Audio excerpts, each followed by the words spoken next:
The Memorial Cup's back in the Maritimes. The AL wild card is coming down to the wire, and it's bounce back week in the NFL. We'll talk about it and more. It's Sports QuaranTV.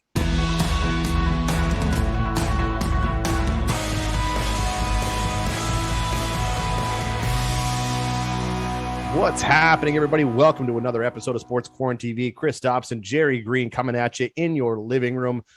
Gerry, we've got a huge show. Some big news came out today, so I just want to jump right into it. We're going to start, of course, with the big announcement that everyone's been waiting for: the Kia Memorial Cup. I keep forgetting they changed the sponsors and it used to be MasterCard, now we're to Kia. So either way, the Memorial Cup has been awarded. We are very excited. It is in, I'm not going to say our own backyard, but it's pretty darn close.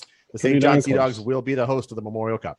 Yeah, amazing news. I still kind of shake my head a little bit out, or scratch my head a little bit about the delays. One day it was supposed to come this day, the next day it was supposed to come another day, and how taxing or stressful or anxious both of the committees for the Quebec Rampart and for the St. John Sea Dogs must have been waiting for a decision. And it's the Memorial Cup presented by Kia, Chris, is the actual title that they go with. And so, I found it interesting. I saw the list of the who's on the committee, and it's not people associated with the Quebec Major Junior Hockey League. They're all independent. There's broadcasters, there's CEOs and things like that. So they analyze all the information, and the report said that St. John submitted a 400-page, was it a 400-page proposal or a 40-page proposal? I don't know what it was, but a lot of work goes into it, Chris, and they must feel real excited in the city of St. John and the St. John Sea Dogs organization to get the nod. And it was questionable that they were going to get it just based on, just the facility Quebec has. Well, you're bang on. And, we were fortunate enough a little almost 2 months ago now, I believe, or a month and a half ago, we had GM Trevor Georgie on the show, and we were able to ask him, what the process was going into it. How do you bid on something like this, especially during a year where normally they come down, they interview the city, they look at everything, access to the rink, hotels, restaurants, what can we accommodate? Now, I'll be the first guy to tell you, I was a little shocked like you.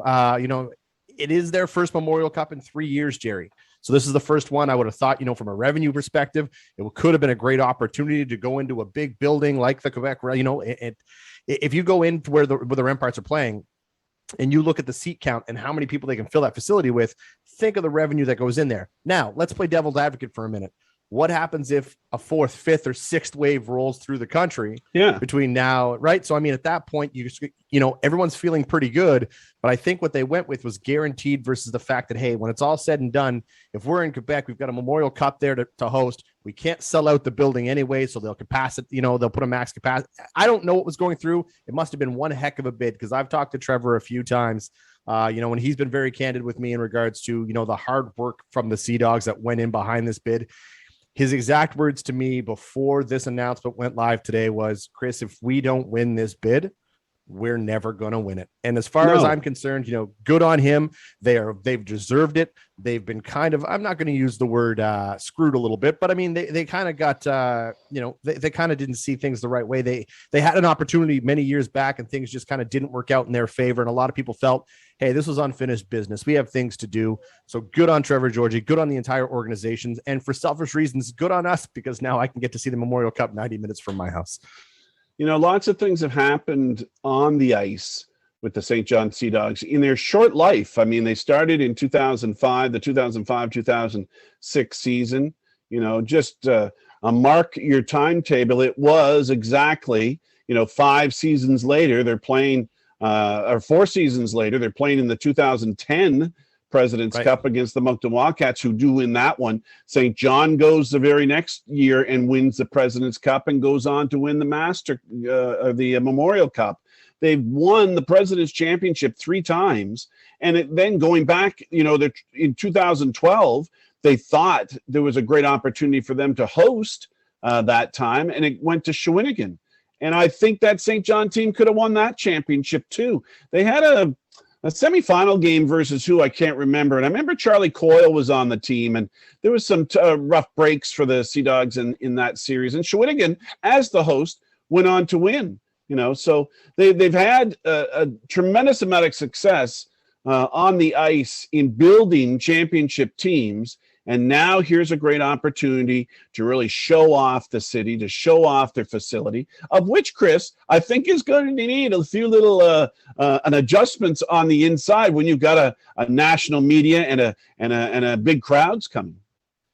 No, you're absolutely right. And it's funny, going back to those days you were talking about where you had, your Charlie Coyles of the world and what they were doing. And, I remember Coyle came on in. That was a big controversy, if you would, because at that point, apparently it was a great issue out of the NCAA, and out of nowhere, Charlie Coyle miraculously appears in St. John. I know it drew a lot of speculation. But if you look from Trevor Georgie's perspective, youngest general manager in the QMJHL. He's got a ton of success. He's already got a President's Cup under his belt. They won it back in 2017, I think was the year. 17, yes, they did. Yep. Yeah. So, Trevor Georgie had that. And I remember going back, Trevor was probably one of my first interviews that I had done in at the time was Harbor Station, now TD Station. And it was like he had the President's Cup down and he sat it between the two of us while we were having that conversation. It was the first time I'd ever had a chance to interview Trevor. And, ever since then, he's been a big fan of ours. And if you look at the team they're going to have to put on the ice to win this year, Jerry, because this is not going to be an easy year to win. We talked about their blue line a lot, but they've got Gordy Dwyer at the helm now. And he's, we've talked about how no nonsense he is, but you got to look into consideration. Quebec is going to be very good. PEI is going to be very good. Don't rule out Bathurst. I also think they're going to be good. Halifax is going to surprise a few people. I think this is going to be a lot of fun, man. The thing about the Sea Dogs is, and Trevor said this in an article today, he's not done tinkering with that lineup. And he's got, Chris, not only have they done a good job with the players that they do draft, they seem to have a stockpile of drafts, picks that they can use as tools to get other players. So I really don't think he's done yet. He's put together another good team, and especially getting Jonathan Lemieux as the goaltender that they want in the nets, who's coming over from Val-d'Or and was with that great Val-d'Or team that just couldn't get it done, which surprised the heck out of me. But it's been 2 seasons since the Memorial Cup's been vied for. You got to go back to 2019. So the Rwanda Huskies are still the defending champs from that victory in Halifax when Halifax was hosting back in 2019. It was supposed to be out west in 20, and it was supposed to be in Ontario in 21. So that's where it's come, folks. If you didn't know, why is Quebec getting it together, or the Quebec Major Junior Hockey League getting it back again and again to the Maritimes? That's why, because of COVID and the 2 opportunities that slipped by the OHL and the WHL. No, and you're absolutely right. And if you look at, the interesting thing about the Memorial Cup, and obviously a lot of our viewers will understand how it works, but what's interesting about it is the reason it's a big deal to host is you're automatically granted a spot in the tournament. So now, you know what they say, nobody wants to go in the back door ever. In fact, if you remember, you talked about that Shawinigan Memorial Cup. Shawinigan got eliminated in the first round that year to come back. And they had Brandon, right. And they had Brandon Gormley. That was part of that big trade, the Jonathan Narbonne-Racine trade that went over to Moncton. And Alex Dubois came over in that deal. But yeah, so that came over. So they had extra time to rest. And usually it doesn't always work out in their favor. But this time here, it's extremely important. And I know that, you talked about Trevor stockpiling draft picks. I think, and again, he told us during the interview that it didn't matter whether they won or lost. This was the year they were all in. They were going to go for it. And I'm sure that's accurate. But at the same time, there's got to be a bit of hesitation there that if for some reason you don't win, do you manage your assets a little differently come Christmas time? But now there's not even a question. These things are all gone. I think he's still got 3 first-round picks and like 2 or 3 second-round picks. And there's a lot of talent that's going to be available. And I was looking at some talent the other day, and you have to think guys who will possibly be on the move. People are going to call Halifax about Elliot Desnoyers. There's no question about it. Zach Leroux, the cost will be astronomical, but he's got a year left, so I can't see it. Even right here in my backyard, Jerry, you got to think Philip Daou they're going to get calls on Philip Daou. Somebody in the league is going to look for him. And then, of course, you still got Justin Robitaille on Val-d'Or. Again, another big name that you could see on the move come trade period time. But because the QMJHL and the Memorial Cup, and because the Memorial Cup's in the QMJHL, people don't realize the asking price for players is going to be astronomical. Yeah, and Quebec wasn't sitting back with their lineup either. They've made some not at all movement too, and so that part of their proposal was accurate. The city is beautiful, and the facility is beautiful. I think it came down to the way I think St. John will make it a festival outside and inside the rink, and how Maritimers rally around the cities that would host this type of thing. Halifax has been known for parties in the streets, just based on the type of city it is. But here's St. John's opportunity, and it's really exciting to hear. And I'm glad for the St. John Sea Dogs and the city of St. John. Well, I want to go back to it. If you take this outside of the hockey realm for a second and you look at it as an event for a municipality, Gerry, I've talked to some city officials and, what it means to host a tournament like this. And they say on average, hosting the Memorial Cup generates $1 million a day in revenue. So, over a 10-day span, that's a $10 million 10-day span for a municipality. Yeah.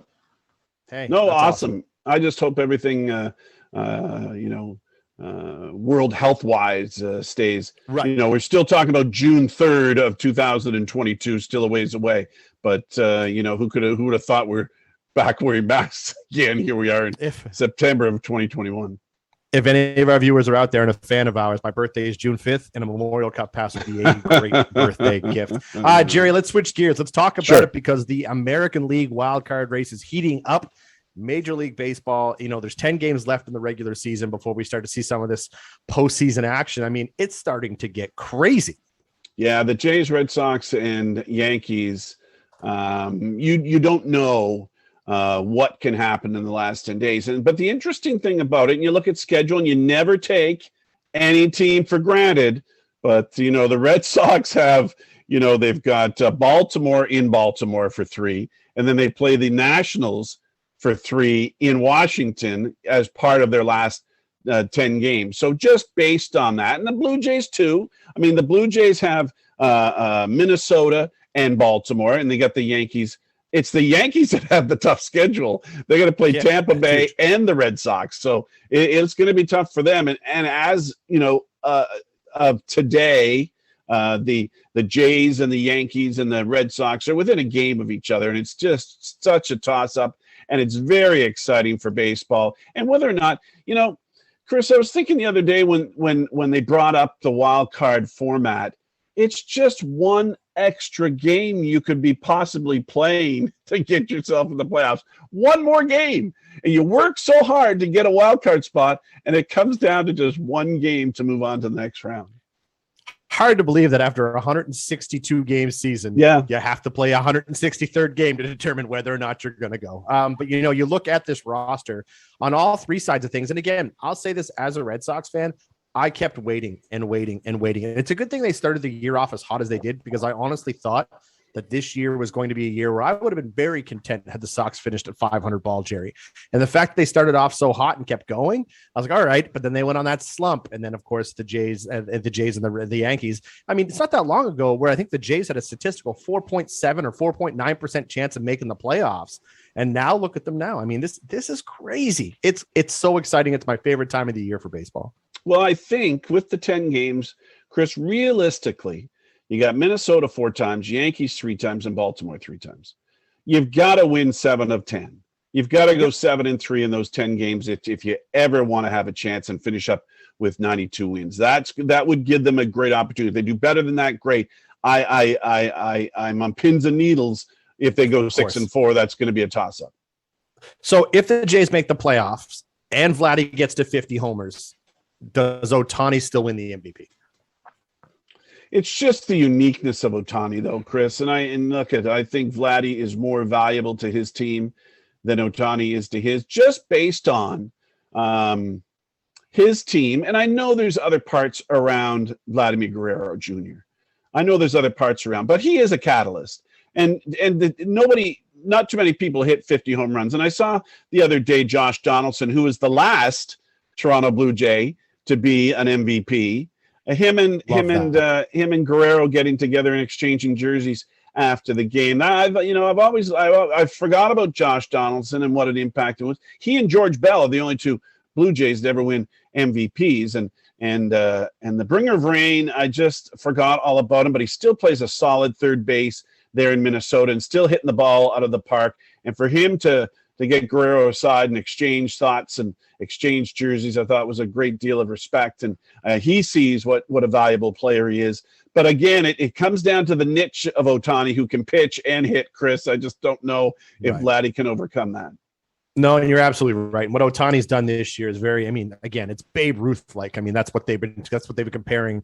But I want to go back and touch on that Josh Donaldson thing again, because I thought that was one of the coolest moments I've seen in a long time in baseball. You know, the best part was the fans at the Rogers Center instantly standing ovation for Josh Donaldson. They came on in. I love that they still loved him. I mean, the Jays were in a tough spot with him off the injuries. They had no choice. They had to move him. He gave it their all. He still loves Toronto, and the fans still love him. So at the end of the game, when they go out and him and Vladdy exchange jerseys, they autograph it, and, you know, and Josh Donaldson was pointing to the fans at Vladimir Guerrero Jr., and you could just see the love and the respect there. Mm-hmm. I thought that was so awesome, man. I thought that was great. You know, but to fight so hard and then just get one extra game, you could be out, is still kind of shocking. I think they should do something about that. I think that can make it a best of 3 even. And how much is that? You know, just 1 and out is tough. And the reason I bring it up also, not only in respect to the Blue Jays, but over in that National League West, you've got the Dodgers and the Giants. Both of them easily could have 100 victories. One of them's going to win the division, and one of them's going to have to play in a wild card game, of which I think is going to be against St. Louis, where, again, it's a 1-game showdown. But again, the Giants and the Dodgers have a one stud they can put on the mound on a 1-game showdown and get themselves to the next round. I just don't like the fact that, you know, let's say the Dodgers won 103 games and they're playing a wild card game. It's tough. It just goes to show that, you know, with baseball being wide open this year, because again, don't forget, Jerry, there was still a lot of question marks about how baseball was going to run this season because of COVID and what had happened last year. But the fact that baseball has been able to go off with, I'm not going to say without a hitch, but for the most part, knock on wood, it's been pretty seamless. I mean, there's been a lot of teams who've had players repeatedly come off in the COVID protocol. But, you know, you're right. You talk about these big seasons, 103 win seasons, and I still have the Dodgers as a back-to-back favorite here. Like I think the Dodgers can repeat. I really do. But overall, you talked about these aces on the mound. The one thing we didn't talk about quickly in the American League before we moved on was, if you think about it, in this wild card race, you know, the American League could be represented. Not even could be. We'll have 3 out of the 4, 3 of the 4 teams will be American League East teams. But if you go to that point game playoff, it's either going to be Robbie Ray against Chris Sale against Garrett Cole, and that's on the American side. And then you talked about the aces on the other side. I mean, this is a pitcher's matchup. I don't even know who you'd want. If I'm the Jays right now, I would have to think I would want the Yankees. But at the same time, who knows? Yeah. And Robbie Ray and Garrett Cole are really kind of neck and neck in a Cy Young there too. Absolutely. I don't know. I don't think Robbie Ray gets the respect he deserves. You look at his numbers, and he's done it quietly. You look at his numbers, and they're neck and neck with Garrett Cole, and that's the other fella that the supposed media is thinking that is the other guy that's vying for a Cy Young in the American League. Right. Of course, just talking American League there. No, and I think you're right. And you talk about Robbie Ray, and I mean, we talked about this on and off camera. And I mean, when the seasons come, the Jays are going to have some tough decisions to make. I mean, there's going to be some money handed out. Marcus Semion's going to be looking for a contract. Robbie Ray's going to get paid. And if you're the Jays and you can't afford to pay both, who do you pay? Again, we talked about it a couple weeks ago. I would still have to think you'd have to go with Robbie Ray, because the Jays have that. They already have the lineup. They've got the bat power. They've got the offense. So to me, you have to keep that money in the arm. And Robbie Ray, I mean, I'm not going to say underrated. It's not underrated to guys like you and I, because we watch the sport. We love it. But there's a lot of people out there who don't quite get it. And I'll tell you right now, Robbie Ray is the real deal. And Jays fans should be excited. I mean, other than those tight pants, of course. Yeah.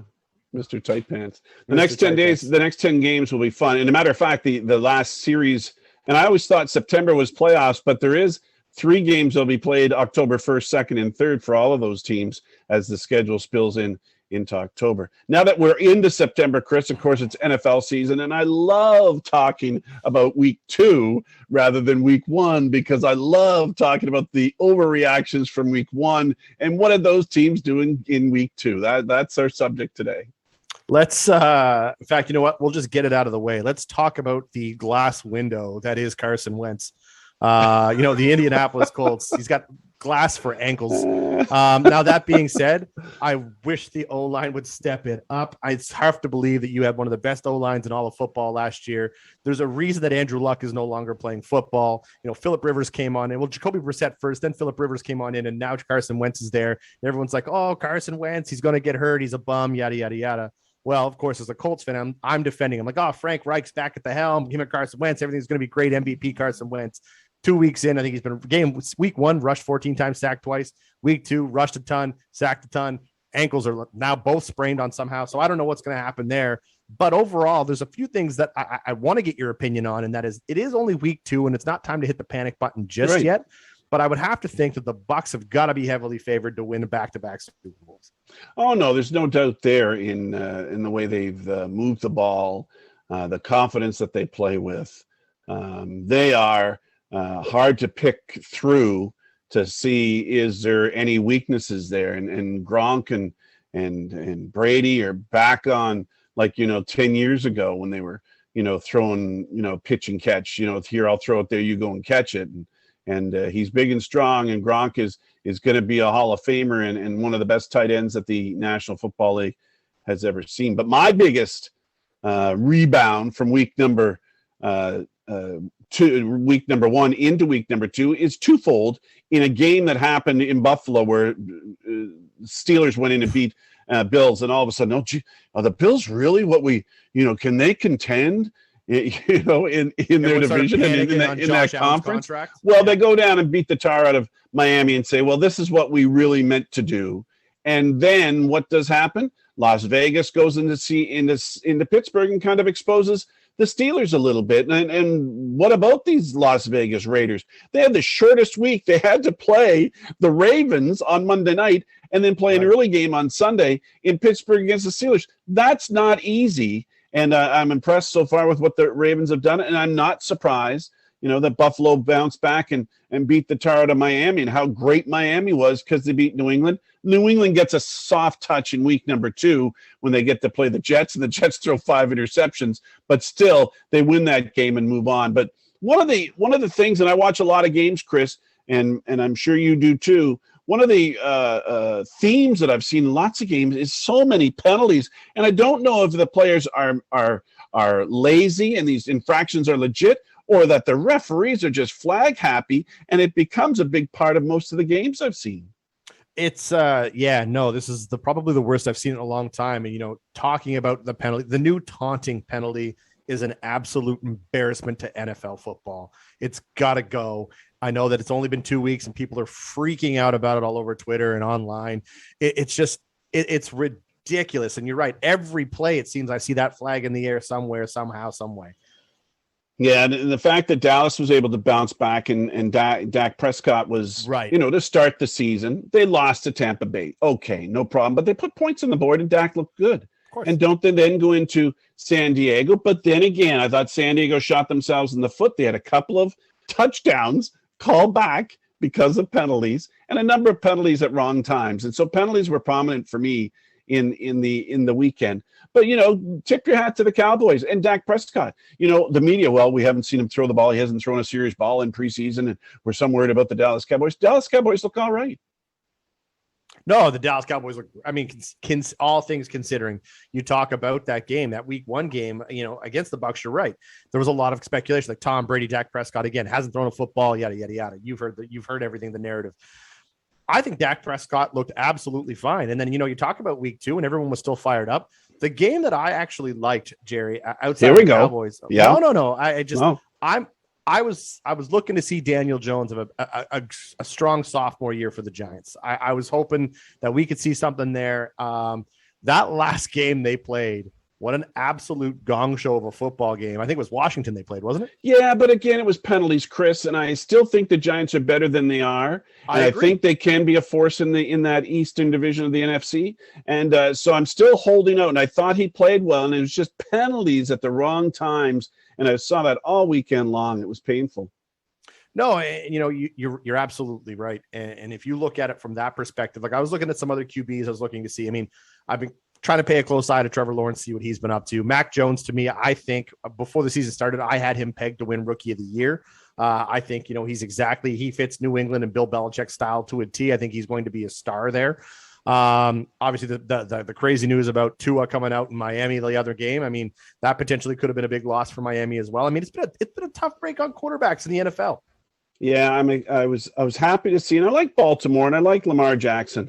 And for them to go into Kansas City and get a victory with, injuries and COVID and all that went on and hammer out a victory and be confident to hold on to the ball at the end and not let Kansas City get it back. That's good coaching. You don't want Kansas City to get it back no matter how much time is on the clock. But my three guys that I like this week, Chris, and we talk players of the week, of course, I'm going to put Tom in there with the 5 touchdowns he threw and in a victory. And watch for Derek Carr with the Raiders. I think he's becoming, come into his own now, and he's really starting to lead that Raider team. And Sam Darnold, who is a former Jet, now playing with the Panthers. He's got the Panthers 2-0, and he's throwing consistently and getting touchdowns and handing the ball off.